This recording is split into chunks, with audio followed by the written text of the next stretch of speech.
Hello everyone, आज paneer chilli बनाऊ है त सजिलो तरिकाले घरमै। यो मुखै रसाउने पनिर चिल्ली बनाउनको लागि मैले हाफ केजी पनिर लिएको छु अनि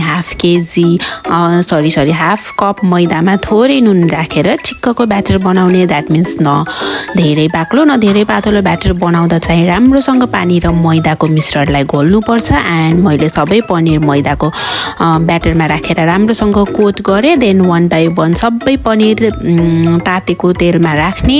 फ्लेमलाई हामी आवश्यकता अनुसार लो टु मिडियम फ्लेममा राख्न सक्छौँ। पनिर गोल्डन ब्राउन भइसकेपछि अर्को साइड फ्लिप गरेर अर्को साइड पनि गोल्डन ब्राउन बनाउने। पनिर फ्राई गर्दा एकदमै केयरफुल हुनुपर्छ, किनभने most of the time paneer डढ्ने सम्भावना बढी हुन्छ अनि डढ्यो भने स्वाद चाहिँ आउँदैन।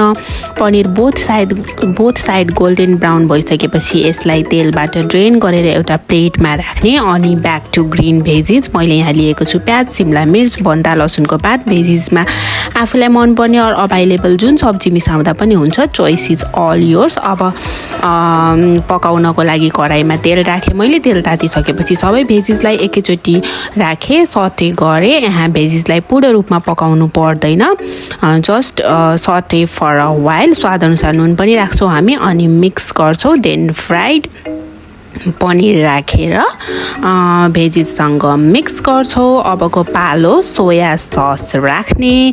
2 full tablespoon soya sauce राखेको छु मैले यसमा।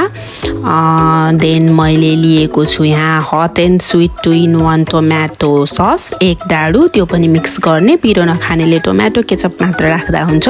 पिरो खानेले एक्स्ट्रा चिल्ली सस एड गर्दा हुन्छ। बच्चाहरूको लागि चाहिँ प्लेन टोमेटो केचप मात्र युज गर्नुहोला। अब सबै इन्ग्रिडियन्टहरूलाई इभनली मिक्स गरिसकेपछि फ्लेम अफ गर्ने and it's ready to be served. मैले चाहिँ आफ्नै किचन गार्डनको धनिया र लेटसले गार्निस गरेर यसरी प्लेटिङ गरेँ।